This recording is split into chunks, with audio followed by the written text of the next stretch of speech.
Welcome to the channel, everyone. If you clicked on this video, chances are you are thinking about buying a Tesla. Some of the main topics that we're going to be talking about in this video are going to be things like costs, fees, charging, purchase it, what happens when you take delivery, and a load of other things. So stay tuned to the end of the video to get all that juicy information. This is going to be a review essentially on my honest remarks on this vehicle. I've had ownership of this vehicle for a little over a year and a half now. It is a 2023 Model Y. It is a white color with black interior. I opted in for the Gemini wheels, which are the 19-inch wheels. You can go for the 20-inch induction wheels or the 21-inch Uber turbine wheels, which are obviously much bigger. They do look very sick. However, they will cut into your range, which is why I opted in for the smaller ones so that I could have the maximum amount of range. All right, let's break down costs. So when we bought this vehicle, it was back in the beginning of 2023.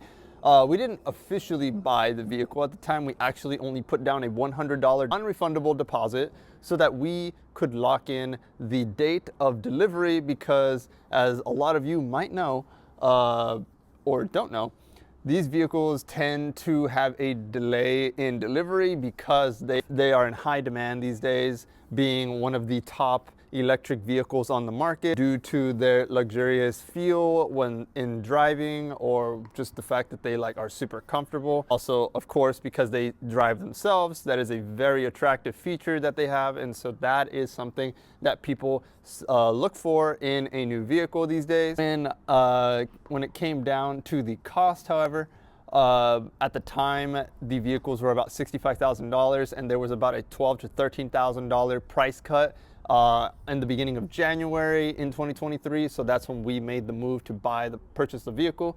We bought it at around $53,000. If you add interest into that, it's for the next 6 years. That's what we financed it with. It's going to be roughly around $62,000, $63,000, which is another grand on top after paying it off within 6 years. If you want to pay it off faster to pay less interest, then you will essentially be paying that purchase price. However, some people just cannot afford that these days, so we opted in for that. Of course, you do have registration and title fees. Depending on your state, you might have it differently. In the state of Texas, we did have things like vehicle inspections, because in a big city like Houston, where we were living in at the time, they did have us do a smog test, which is kind of silly for an electric vehicle because, you know, they don't emit any kind of emissions whatsoever. So in this case, we did not have to go through that. However, we still had to do it in a way. So that was kind of sucky. When it comes to electric vehicles, in renewing your registration for it every year, 2 years, however frequent you do it, it does cost more than a normal ICE vehicle. I'm not exactly sure why. I'll probably get down to the nitty-gritty of that later in the future, but it is unfortunate that that is the way it is. We just recently made the move back to Oregon, over here in the great PNW, and I had to re-register this vehicle over here, and my good Lord, it is expensive. I had to pay about $500 to do the entire thing.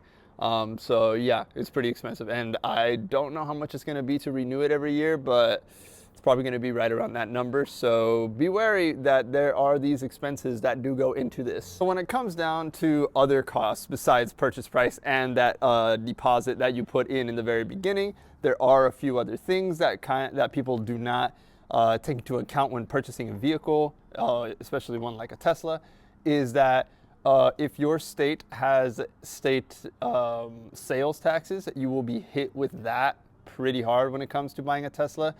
We bought ours in Texas, and our state's tax is around 6 to 8% for our sales tax, and so we ultimately had to pay around $3 to $4 grand to officially purchase this vehicle. You don't actually do that until after you have taken delivery of the vehicle. You go to your local DMV and you go ahead and make that transaction there at the DMV. That's also where you give them the title of the vehicle so that they can send it to your loaner, which was the bank that gave you the money to purchase the vehicle. In this case, we had Wells Fargo, so Wells Fargo currently has the title until we pay off the entire purchase price in full. Then we will be receiving that title. So right now, that is just kind of how that goes.